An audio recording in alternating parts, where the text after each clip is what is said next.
Oui, bonsoir Cécile Allegra. Bonsoir. Alors on va parler avec vous de ce scandale ignoré du salaire des enfants. Scandale ignoré parce que tout ce que vous racontez dans votre livre ne se passe pas au fond de l'Afrique ou en Asie, ça se passe aujourd'hui et au cœur de l'Europe. Oui, absolument. Ouais, ça a commencé en Italie, en fait, au terme d'un reportage sur la mafia. Je me suis assise à une terrasse de café et j'ai vu arriver un gamin de 11, 12 ans qui servait des plateaux de café aux tables. Et c'était la première fois, hein, quand même, j'avais beaucoup travaillé en Italie, que je Vous êtes voyais une d'origine image. Je italienne? suis d'origine italienne et j'avais jamais vu ça. Donc je me suis dit, bon, là, il y a quelque chose qui se passe. C'était juste après la crise de 2009. Et très rapidement, en enquêtant, et ben voilà, j'ai compris que c'était beaucoup plus diffus que ce qu'on pensait. Et les enfants étaient au travail sur les marchés, dans les arrière-boutiques des cordonniers, beaucoup chez les bouchers, donc dans les métiers de bouche, hein, il y en avait beaucoup, beaucoup. Et puis jusqu'à des métiers absolument insoupçonnables, recycleurs de balles de cuivre qui revendaient au marché au noir. Enfin bon, voilà. Toutes sortes Donc, d'activités. ouais. On va en reparler, vous n'avez pas dû être tout à fait surprise concernant l'Italie, qui est quand même un pays avec l'économie Ah non, parallèle, tout ça. vous allez Ou... pas me dire ça. Dites-moi ce C'était... que vous en pensez. Oui, en fait, Est-ce que le phénomène y est quand même relativement plus fort que dans les autres grands pays européens alors, voisins? disons que oui, effectivement, là, je réagis avec une forme de chauvinisme italien, parce que, évidemment, c'est ce que tout le monde me dit. Bah oui, mais c'est l'Italie. Oui, alors l'Italie est un révélateur, c'est sûr, parce que comme c'est un pays qui a une forte partie de travail au noir, eh ben, évidemment, ça ressort plus fortement en Italie. Le contre-coup de la crise se fait sentir. Mais ce n'est pas que parce que il y a l'habitude de travailler au noir, c'est pas que ça. C'est aussi parce que l'école est en train de devenir de plus en plus faible. Et ce sont des marqueurs qui se retrouvent dans d'autres pays, en fait. Mmh. Voilà. Vous avez besoin Une déscolarisation précoce? une déscolarisation ou une non-valorisation de l'école. C'est-à-dire l'école, au fond, à quoi ça me sert? De toute façon, je ne trouverai pas du boulot. Donc, tant qu'à faire, j'en prends à un 13 ans, je m'y accroche et au moins je sais que celui-là, je l'aurai, même si c'est de nettoyer des toilettes toute ma vie.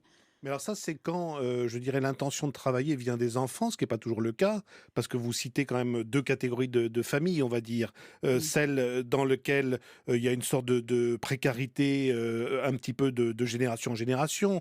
Il y a une espèce de tradition du travail, familial très tôt. Et puis, il y a des familles où, là, en revanche, il faut essayer de trouver un plan B, un système D Ouais. pour parer à la crise qui vous est tombée dessus tout d'un coup, crise économique. Mais Écoutez, cette moi, première catégorie, elle existe aussi oui, mais alors la première catégorie, de moi je l'ai tradition pas familiale, trop. entre guillemets. Ben, moi je l'ai pas vu. Ouais. Moi j'ai pas vu des gens qui travaillent de père en fils. J'ai vu des familles fragilisées, mais toujours avec des parents qui, à l'origine, avaient un travail. Donc après, quant à savoir si sur les générations précédentes, ils en avaient pas ou ils avaient des difficultés, ça c'est une autre paire de manches. Mais c'est toujours un des deux parents qui perd son travail et on envoie l'enfant faire des petits boulots à côté, donc servir des cafés ou autre chose, hein, travailler dans des jardineries en Angleterre, on va en parler. Et puis petit à petit, ce travail devient permanent. Et je vous parle de l'Angleterre parce que moi j'ai été extrêmement surprise de trouver cette forme de travail-là, alors beaucoup moins dickensienne, on va dire, beaucoup moins à la Mmh. Dickens en Grande-Bretagne, dans des catégories sociales absolument insoupçonnables. J'ai travaillé pendant assez longtemps avec une assistante sociale qui cherchait avec moi des cas qui étaient justement, souvent on trouvait des cas bon, ben voilà, de très très grande misère qui étaient misérables avant la crise de 2009. Et puis un jour, on était en train d'aller en voiture quelque part et elle me dit, bah, tu sais, moi, mon fils, bah, il nous aide, hein, il est venu parce que nous, on a eu du mal avec mon mari qui a une jardinerie. Voilà, et en fait, son fils, il travaille 35 heures par semaine. Et je vous parle de Kelly Hicks, qui a été quand même élue assistante sociale de l'année en Grande-Bretagne. C'est un monstre sacré, c'est une très très grande travailleuse sociale. Ouais, vous avez enquêté dans la région de Doncaster, hein, Ouais, Sheffield, qui a été très touchée Leeds, ouais. par les restructurations Mm, industrielles, évidemment. Et là, on voit qu'on fait appel quelquefois aux enfants de l'école voisine, mm, qu'on réveille le petit-fils à minuit pour aider à porter les bouteilles de lait. ouais.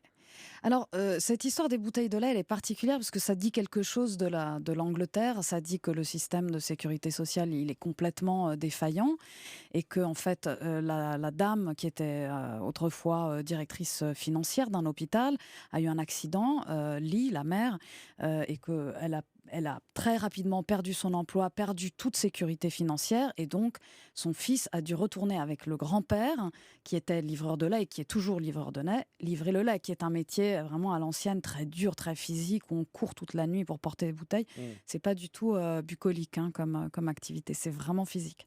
Alors, vous parlez aussi de la France, hein, Ouais. Cécile Allegra. Il y a des exemples, cette adolescente de 15 ans qui travaille dès l'aube Mm, à la boulangerie. mm.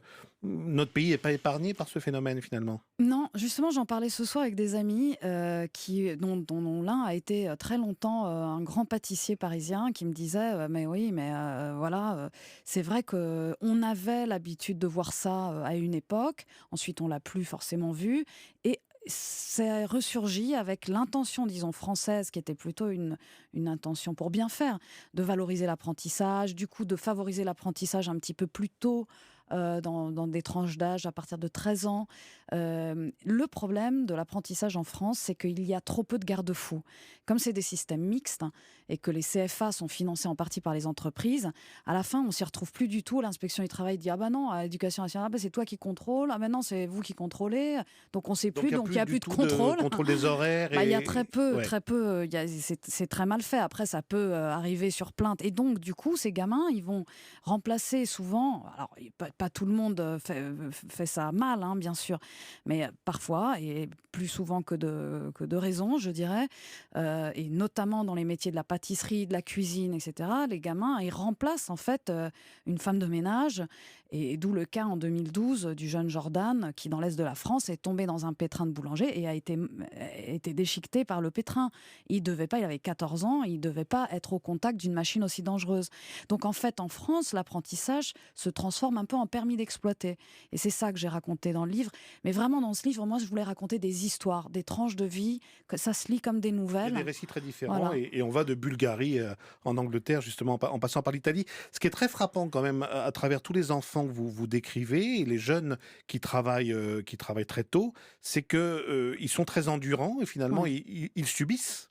Ils subissent beaucoup ce qui leur arrive, Oui, ils subissent, ils sans subissent. protester, souvent. Bah, les psychiatres appellent ça l'état d'empathie naturelle de l'enfant. Et ça a été démontré. Et la première personne envers laquelle l'enfant est empathique, c'est ses parents. Et du coup, quand ses parents dérapent et qu'il les voit déraper, l'enfant, on dit en psychiatrie qu'il s'adultise de manière précoce. Il prend le rôle du parent qui, lui, n'y arrive plus et rame et rame et rame. Et donc, vous dites qu'ils subissent, mais eux, ils se sentent les sauveurs et ils se rendent pas compte qu'ils sont pas en train de vivre une vie d'enfant, qu'ils n'ont pas le temps de jouer. Ils se sentent fiers. Moi, les gamins que j'ai vus sont tous fiers d'aider leurs parents. Parce Et qu'on va gagner le pain aussi quelquefois du reste de la famille, ou qu'on parce va qu'on va aider. faire en sorte que Ouais. papa soit pas complètement déprimé le soir et que maman va pouvoir mettre un bout de poulet sur la table. C'est un petit peu ça. Et croyez-moi, ça arrive plus fréquemment que ce qu'on pense. Merci beaucoup, Cécile Allegra. Merci à vous. Livre passionnant, Le salaire des enfants, un scandale ignoré, publié chez Stock. Puis il y a aussi les documentaires que vous avez signés il y a quelques années sur ce même thème. Merci. Merci.